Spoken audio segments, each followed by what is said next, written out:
En odhiambo no ero machielo makare kabisa machiegni weche manyien mago mag oimore tich ang'wen endi mabende chenro marwa mar mine wacho bobedo ka wadhialo achiel kuom mine mabende kelo lokruok e kaunti ma Kisumu mano kokalo e riwruoge mabende timo chenro mopogore opogore moting'o kanyiero gi sani giketo tudruok koda riwruok ma Kenya Red Cross mondo gibed ka gikonyo jogo eko mabende oula daro kata oula chando e gwengego eko kata sub county Nyando bobedo ka watwa kode mano motelo ne odiochieng' dialo joma mine mabende idendo ni International Women's Day bobedo ka watwa kode e witije mabende timo lokruoge mabende oketo ne jogweng'e e county no ero mano ma Kisumu mano kanyiero bang'e to sani mathoth mabende waikoni to momiyo thor wach gin magi. So when today we were flying and we just saw we have passed Muscat. We are in the airspace of Ethiopia. Hey, that is when we relaxed. Kenya Airways ochako reso jo Kenya mokwame pinje Arabu mondo gihep liet mar lweny e kind Iran, Israel gi Amerika ka kweth mokwongo odonjo kawuono. Fund as yesterday it has disbursed 83 billion shillings to over 27 million Kenyans. They have repaid 71 billion shillings. The other one is revolving. Sirikal kidek wito shillings bilion 12 e gope mane jo Kenya okao e Aguch Hustler Fund to nyaka sani pok ochul. The day mane Raila othoe no bedo down mo wacho niya I'll not take long. So you my children prepare that I will not take long. Oganda luo yuago ruodh goro mari ruok jodong luo jaduong Abel Ombuor mong'ielo rengo kawuono. Miyo moro mane otwe jela higin 25 okwede gi anyuola mare bang' tieko twech kendo dok pacho.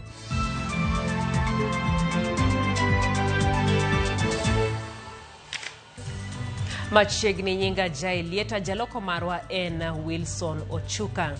Jod bura mamalo okalo paro mar chik mar chuogo aguch omenda mar dongruok motisi ni Infrastructure Fund. Okang' makama koro biro neno ni omenda maromo trilion 5 mag dongruok ota kendo tigo malong'o e dongo piny gino ma sirikal otiso ni wuodh Singapore.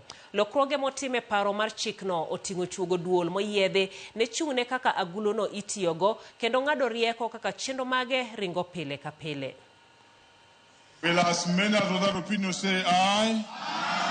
En chik mabiro tayo agulu mar omenda mar dongruok Infrastructure Fund mokal kod jo od bura mar od bura mamalo bango e kogno kendo timo ne lokruok moko. Honorable Chairperson, I beg to move that the committee do report to the House its consideration of the National Infrastructure Fund Bill, National Assembly Bill number 1 of 2026, and its approval thereof with amendments.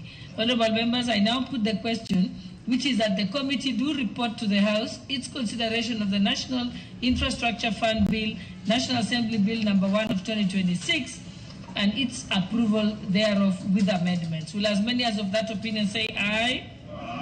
Will as many as of the contrary opinion say nay? The ayes have it. Achiel kuom lokruoge motim oting'o chuogo bod moyiedhi mabiro chung'ne agulu no. Bod no madhi bedo kod ting' mar ng'ado rieko kendo chiwo yo makare mag tayo agulu no.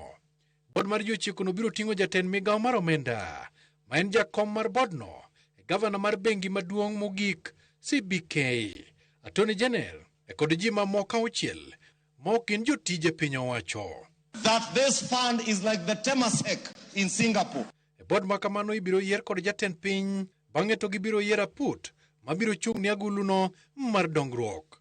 Chikno bende osiro mondo olosi bod machielo mabiro chung ne tije aguluno mapile kapile. Pogre kod kaka paro mar chikno ne chalo motelo. Jatend migawo mar omende mane ni kod teko mochung ne aguluno mar dongruok kendo gwelo bod kaka ohero gino makoro gol oko. Lokruok motimne thuok chikego ochiwo teko ne jo od bura mar menyo kaka aguluno tiyo kod kaka pesa mar $5 trillion biro chiedho e kaka ike ne wuoth mar Singapore. Let us give ourselves power. Don't take away power. It is time for us to take power. The journey to Singapore has been christened. It is not just real. We can see it. We can see the light at the end of the tunnel. We can see now how clear the vision is. And we have now put that roadmap towards a first world nation on course. That I will not have to spend 6-8 hours to go back to Nakuru or to Molo, because the Ronimau Summit Road and other highways will be complete through this National Infrastructure Fund. Thank you, and I beg to second, Honorable Chair. Kuponi jatend piny obiro yieyo koke kendo podho chikno, to chenro mar yiero bod kod aput madhi tayo aguluno dhi chakore ayanga mar chako wuodh sirikal tero jo Kenya e mano magitiso ni Singapore. Walter Nyambaga, Ramogi TV. Riwruok mar josiasa maketo sirikal tesre kamoting'o Rigathi Gachagua, Kalonzo Musyoka, Eugene Wamalwa kod Justin Muturi oseyo paro mar chuogo aguch omenda mar dongruok motisi ni Infrastructure Fund. Motelo ne od bura podho chikno, josiasa go ne okwayo ni jo od bura kik yie mar podhe ka giwacho ni en okang' ma idwa tigo e yo ma ok ni kare gi sirikal. Bende ne gichich ni sirikal dibed ni nigi paro mar riyo kambi mar Adani kendo e yor apanda ne chenro mar kongo paw ndeke. Mano kata kamano mano manyocha osekwede gi migawo mar wuoth kod tenda lap mar ndeke mano KAA. The National Assembly and the Departmental Committee on Finance and National Planning must reject both instruments in their current form. Number one, the National Infrastructure Fund Bill 2026, a solution in search of a problem. Kenya's infrastructure deficit is not a product of institutional scarcity. It is a product of execution failure, procurement corruption, and fiscal opacity. Adding a new fund to broken systems adds another layer of dysfunction with reduced oversight. They are creating a fund that will not go through Parliament, that will not be subject to audit. In our honest view, they are creating a fund for his re-election. He wants 5 trillion shillings that is not approved by Parliament, that is not audited by the Auditor General, for bribing the people of Kenya. That is the situation. He went to court and stopped the Adani over 200 billion deal on JKIA. I'm told they are trying to bring him back through the back. Sirikal ochomo wito shillings bilion 12 e gope ma jo Kenya ochunje bang' ka ohole aguch omenda mar hola ma Hustler Fund. Koduoko penje wi duoko gope makamago e nyim komiti mar od bura mochung'ne nono kaka omenda mag sirikal tiyo. Jatatije ma Hustler Fund Hendi Tanui lero ni jo Kenya no holo bilion 83 to mana bilion 71 kende emoseduoke. Simfoso Kinda negiler. Sirikal koro chinyo moko e wi yore minyalo ti godo mar chuno jo Kenya mano ka hola mag Hustler Fund duoko omenda makamago. Kalure ko jatatije mar Hustler Fund Hendi Tanui, gowi maromo shillings bilion 12 poko duoki chakre higa mar 2022. As yesterday, it has disbursed 83 billion shillings to over 27 million Kenyans. They have repaid 71 billion shillings. The other one is revolving. And we have saved on the savings, we have 5.3 billion, which has been saved. That is gross, but we have allowed them to take 1.1 billion. Currently, we owe their savings of about 4.2 billion shillings. Tanui mane lose nyim komiti mar od bura mochung'ne nono kaka omenda mag sirikal tiyo. Osingone od bura ni omenda go ok bilal ka gibiro tiyo gi opande jogowi e yudo omenda go. Many young people, they borrow Hustler Fund. Then what they do, for those who default, they throw away the SIM card, they buy another one. How are you collaborating with Safaricom to ensure that there are recoveries, to ensure that they trace? If someone has borrowed and has thrown away the card, that individual should not be allowed to buy another new line. the loan is tied to a national ID of every individual. Whether you have several SIM cards or one, the loan is tied to your national ID. And your national ID tells us even to the location that you come from. Tanui kata kamano singonio gibikao menda go githuon kata peo jo Kenya kaka jogopi moko hinyo timo. From what we know, a lot of the monies, many times when it's picked, is not returned. What strategies do you have to ensure this money that has been loaned is already returned? Not behave like Shylocks by taking the assets.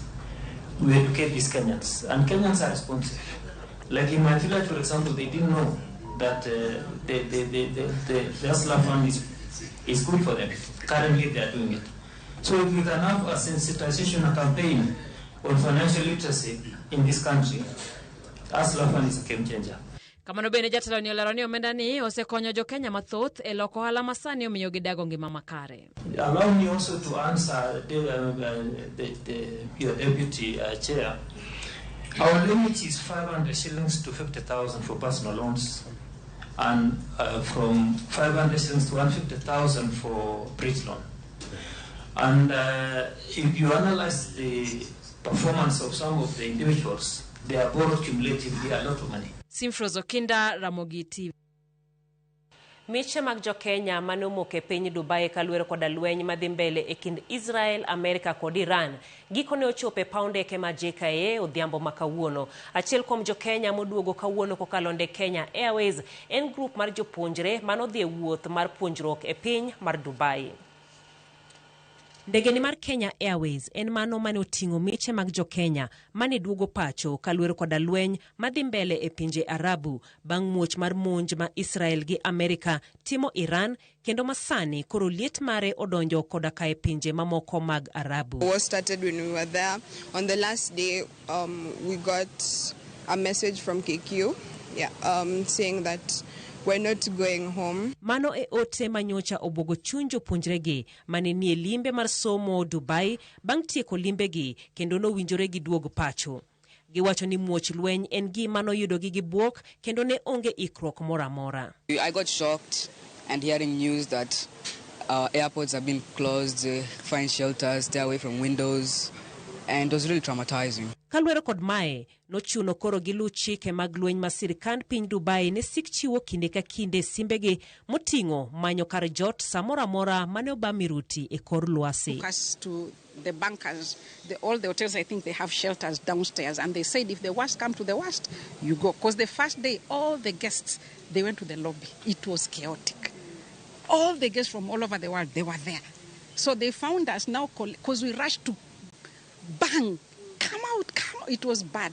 The children were dead asleep, but when we saw this, I told them, bring the children. Japuonj manotelo ne jopuonjregi wacho ni ne gitemo yore duto e kinde mane girito duogo pacho mar manyo ne jopuonjre yore mag bedo ma onge luoro kuom ndalo ang'wen duto mane gimoko e piny Dubai. Most traumatizing is the one which the alert came when we were having supper. That day we had stayed for 3 days without going outside. So that cabin fever, agitation from the kids, we decided let's just walk a few blocks to have dinner. When we were just having dinner, alert, and everybody looks at you. Okay, the alert is here, so what do we do? And my mind was, how do we now walk from here to the hotel without seeing any measles and what have you? Kata kamano, tok twak kod ote maka kod kacha, ne giyudo thuolo mokwongo mar duogo pacho kokalende Kenya Airways mane okelo miche mag jo Kenya kowuok e pinje Arabu. We were at the airport at 1. That was the fear. At 1, we stayed at there from 1, so that plane does not leave without us. And it was 50-50. So it might not, according as per the situation. So when today we were flying, and we just saw we have passed Muscat, we are in the airspace of Ethiopia. Hey, that is when we relaxed. And when we landed, we shouted, we clapped, we sang, and we were happy with. Lweny no podo chuo chieng' kaluoro nitie ni onyalo kelo rochruok nyaka ne uchumi mar pinje mathoth poni okorese mapiyo. Pod igeno kanyiero ni nitiere jo Kenya mamoko ma bende pod nitiere pinjego ma kambi ndekeno bende pod biro medo kachwalo gi pacho ka. Komachielo ni ndalo achiel bang' moko kuom jotelo mag duond bura ma ODM kotelegi kod jakom ODM Gladys Wanga yango ni onge winjruok moro amora mane yango giko mar thuolo mowinjore oketie tim lipot mar agenda par madito kata 10 points agenda. Jatend migawo mateko Pio Wandayi bedo medo dok ne lipot makamano ko owacho ni jo Kenya osechako neno moko kuom olemo mag lipodgo. Kanolose sa chenro mar keyo teko stime dhowath ma Ugambe kar chung' od bura ma Bondo, Wandayi owacho ni keto commissioners manyien mag IBC kod loko chike madito matayo yiero gin moko kuom gigo mane aput mar NADCO kete maino margi kendo nyaka sani oseketgi e tim.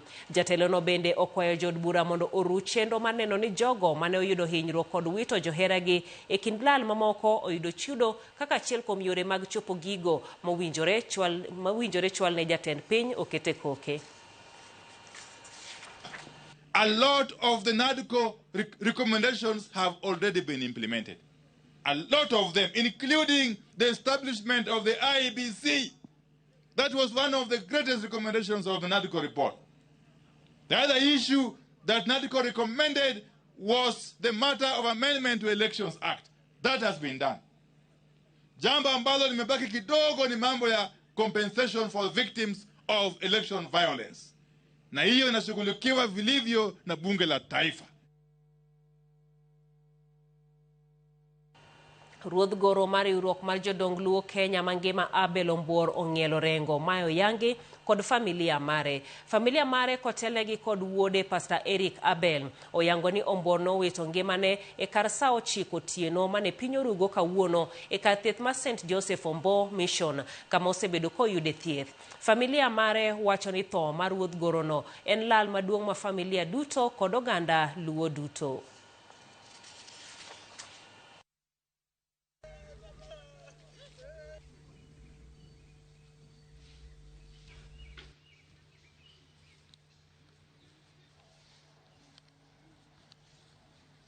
When it reaches on Thursday, I called the children, I texted them because they are outside.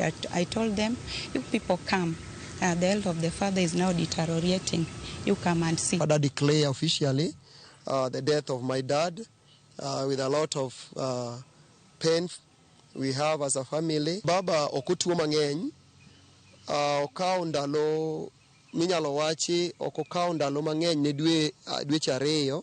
Kanen mana just a slight cough and nen gi machalo kaka nen gi gek mage gik mane tuo baba malich basto nogi koro ola. But the major information manonyisowa the day mane Raila othoe nobedo down mowacho niya I'll not take long so you my children prepare that I will not take long. Katunya neno ka ngima taneno ka soon I'm going to follow my friend. Kanyocho ng'ama mor ong'ere Migori ka makata kama nyocha odake nong'e ni wuon Leya, ong'e ni wuon Fidel, ong'e ni wuon Frank. Nyasaye mondo chung' kodwa e sama kama to warwako ji duto mabiro konyowa ko jaduong' ni machiegni.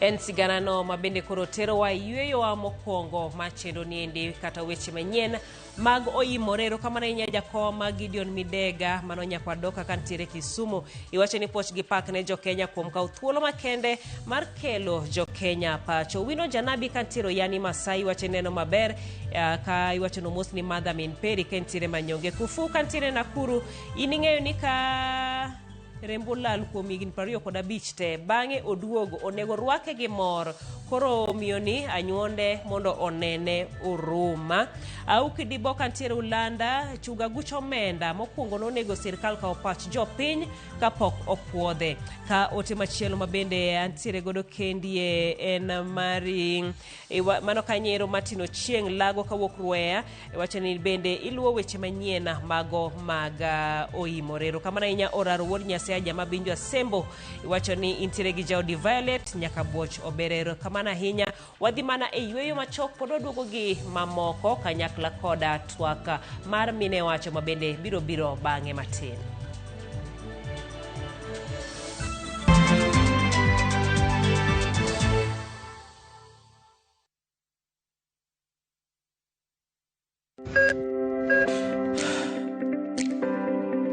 E chuny ogandawa, ngima mar del en mwandu maduong'ie moloyo. Mondo tekruok mar dende obed maber, ok gin ga gik matek. Gin gik miluongo ni lifestyle. Manyiso ga jotuo ni gigi ok gin gik minyiewo, gin na gik mitimo. We bedo gi kiawa, kendo chak bedo gi ng'eyo. Nachako chemotherapy. Side effects nen, yier wi nyaka lwar, constipation, chandi seriously. Warwaki e penj laktar, ma en tudruok gi lakteche molony. Sama idhir jahocho cha, nyaka ibed ni iseng'eyo ni mae shida ma an godo, to adwa kony. Chakre weche thieth kod chiemo mar mine mayach, nyaka e weche thieth mag tuoche masiko. Wakelo od thieth e od dak. Tuo mar rheumatic heart disease ni landore sana e gwenge ma poverty nitiere. Riwri gi Ruth Otieno, wuok tich nyaka tich abich, saa 12 odhiambo.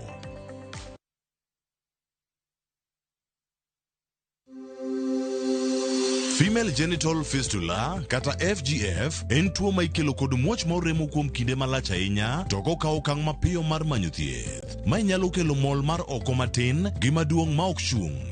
Kik ibed gi luoro. Fistula nyalo geng' kendo nyalo thiedhore. Mondo mi otiek magi duto, Royal Media Services, M-Pesa Foundation, kaachiel kod Flying Doctors Society of Africa sani kwayo mine ma odak kod tuo mar fistula mondo wuog oko ne thieth manono mar fistula mabiro timore tarik 6 dwe mar adek higa mar 2026 Jaramogi Oginga Odinga Teaching and Referral Hospital. Mondo ing'e mathoth, ywa tole namba 0722 205 084 kata 0733 kanyakla waduokuru nyadhi gi geno ne mine ma odak kod fistula.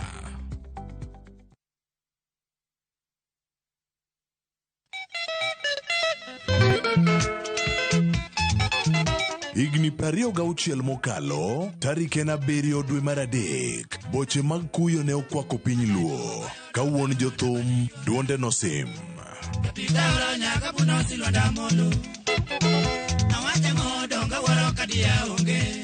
Richard Owino, mong'ere kaka Dr. Kolela Maze, ogwela bad jowaya.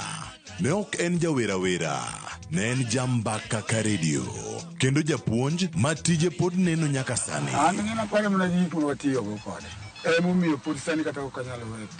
Wang'iyo ngima Dr. Kolela Maze, nyuolne, ngimane mar thum, anyuolane kod thone, mbaka ma opondo ne ji mathoth. Wan kawadongo to okawinjo kodi chieng' moro nitiere ma babo ya olweny gi mama. Dhano bende noromo godo mathoth oko, to sama ne entiere dala, gima ne nyalo neno kuome ne en hera. Koa kuom nyare, nyaka jothumbe wetene. Ma en sigand Dr. Kolela Maze. Eng'e jothumbewa, Ramogi TV, kitaye gi Solomon Atito Kafaya.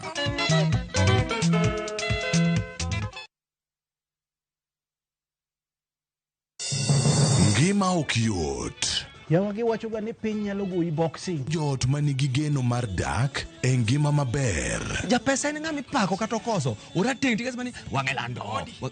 Chakre koso rent 30,000 kura yudo kanye sane. Nyaka kweo jirani sukari. Nyako chia ijoga ka. Ijoga ka ena ni pokanyisika. Thank you. Chenro mora mora mipango, lokre to bedo chandruok maduong'. Chief dhi nadi kono. Chief dhi kako dwaro to bende podo biro mana dhi kako dwaro no. Wuogi osiepe mariek, to gi jirende makelo kisran. Ine jalwet nyako chia. And those crazy ideas must just come from. Nyiero to ok kosi, en nyarko chia. Tich abich, saa 1:45 otieno.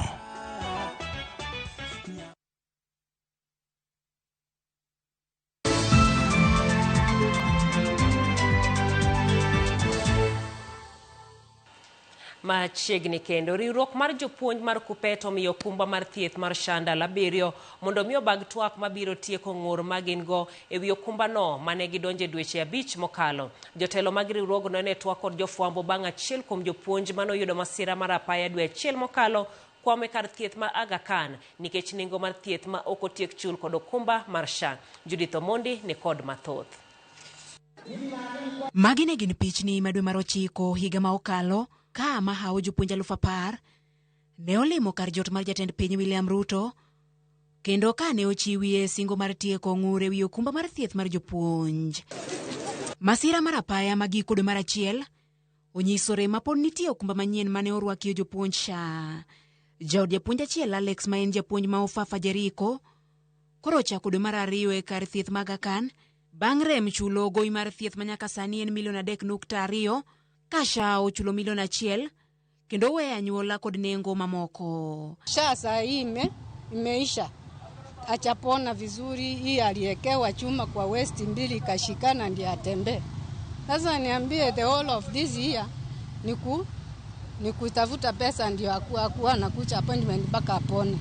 Uzi 31 is very valuable kwa civil servant kama yeye.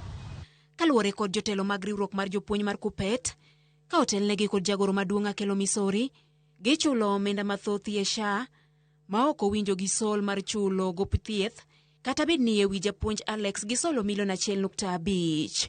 Ne ok wasebedo kwa biro kwa neno kata kwa dwa golo japuonj hospital nikech bil. Ne wasewiwa nosewil gi mano, kendo mano osekawo higni madhi mana 15. To koro mar sani ne ginyisowa ni nitie over 9,000 hospitals mobedo accredited.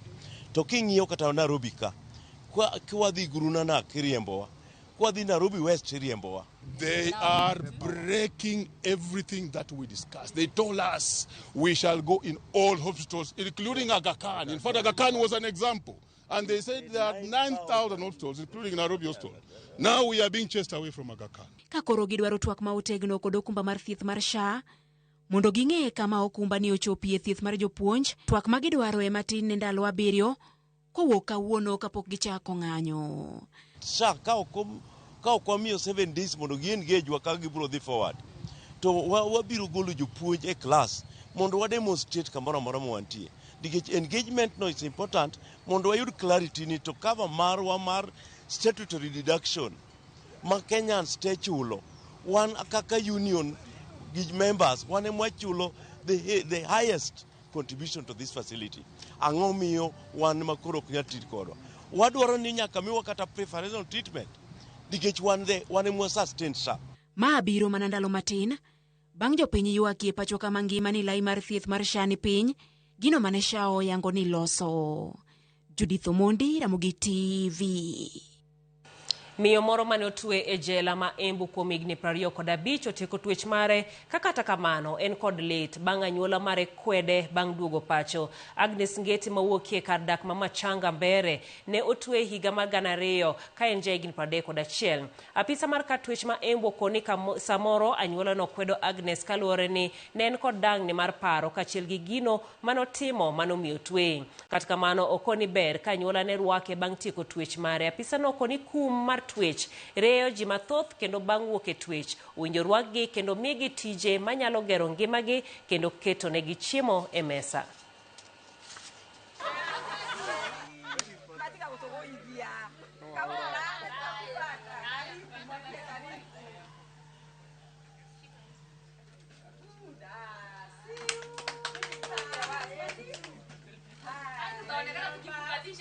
Kitu muhimu tunaweza urge the community is let's accept these people back to the community because they are human, they are family, and let's learn to forgive because we are all human na hakuna mtu hawezi kosea. So we would urge the community to kindly accept our clients back home. Nimekaa njera miaka 25. Sasa nafurahia ndio amenitunja mpaka ikafika huo wakati wa kwenda nyumbani. Ninaenda huko Sagana kwa wazee na bwana yangu atanikujia huku. Nimerekebika na nasikia sasa niko sawa.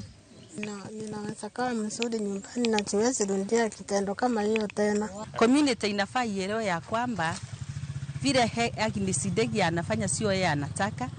Ako mgonjwa, ako na shinda ya mental illness na ni shinda mingi ziko na watu wengi hata huko nje. So wakaweze kumkubali, wakamu-understand na wakamsaidie. Sirikal County ma Homa Bay osidho chendo mar chiwo kodhi ne jopur mayuto gene piny, chendo mitimo mar konyo e neno jopur otiyo gi kothe makare manyalo miyo county no bedo gi chiemo moromo. En chendo ma itimo e wards 40 ma Homa Bay kendo geto jopur 32,000. Ali Abich nigi lerno. E kinde ma jopur dhi nyime gi komo, kamoko bende iko puothegi mar keto kodhi e lowo. E kinde ma koth dhi nyime gi chwe gwenge mopogore e pacho ka, migawo mar pur e sirikand kaunti ma Homa Bay ochako ayanga chenro mar chiwo kodhi ne jopur nono maonge chudo. Gavana ma Homa Bay Gladys Wanga nochako ayanga chenro mar chiwo kodhi ne jopur e gweng' ma Nding'o Nyaburi, e ward ma Homa Bay Town East, ka chud bura ma Homa Bay Town. Okoni ma en tielo mar 4 mar chiwo kodhi mageto jopur ma yutogi ni piny, kama jopur mawuok e mier 32,000 ward 40 manie kaunti ni biro yudo kodhi mag bando kod bel e chenro no.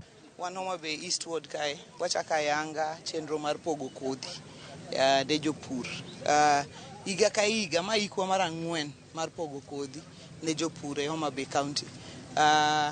Mier moko nyalo nyiewo kodhi to gin gi puodho, wamiyo gi kodhi e higa ka higa. Omiyo sani nitie mier 32,000 e Homa Bay mabro yudo kodhi. Gavana Wanga ne okone jopur madhi yudo kothe makamago ne olume gwenge mopogore e kaunti ni, ka okoni chenro makamano gitimo maneno ni kaunti obedo kod chiemo moromo manyalo konyo jopiny e mieregi. Dwakwa jowa koth koro chwe, wadhi ure puothe, wapur kendo wakom mondo ka Nyasaye oyie otero choronwa kodhni wabed ni wan gi chiemo, nikech oganda modenyo ok nyal konyore, oganda moyieng to nyalo konyore gin giwegi. Jatend migawo mar pur e kaunti ma Homa Bay Danish Onyango kaachiel gi MCA ma Homa Bay Town East Eric Omolo ne ojiwo jopur makoro dhi yudo kothe makamago mondo mi kik usgi mar neno ni miere ma giwuokie obedo kod chiemo moromo.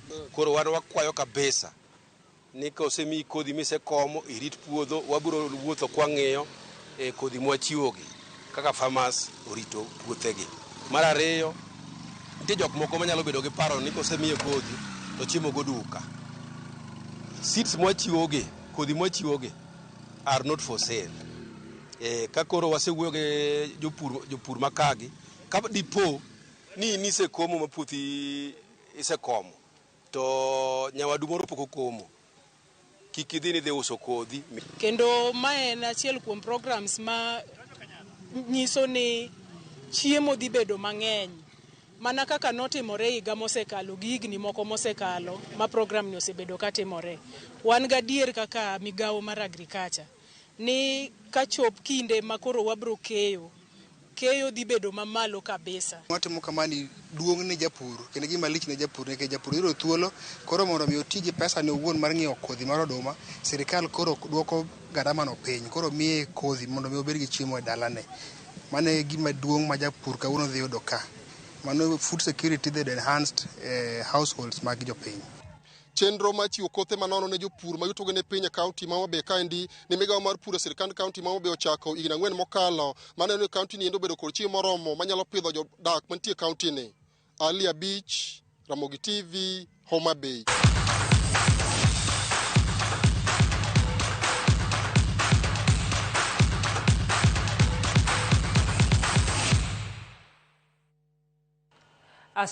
Tim mar Chelsea noloyo Aston Villa gonde 4-1 tuk EPL otieno mokalo. Chelsea koro nie thuolo mar 5 ka Aston Villa pod omako thuolo mar 4 mano e ligno.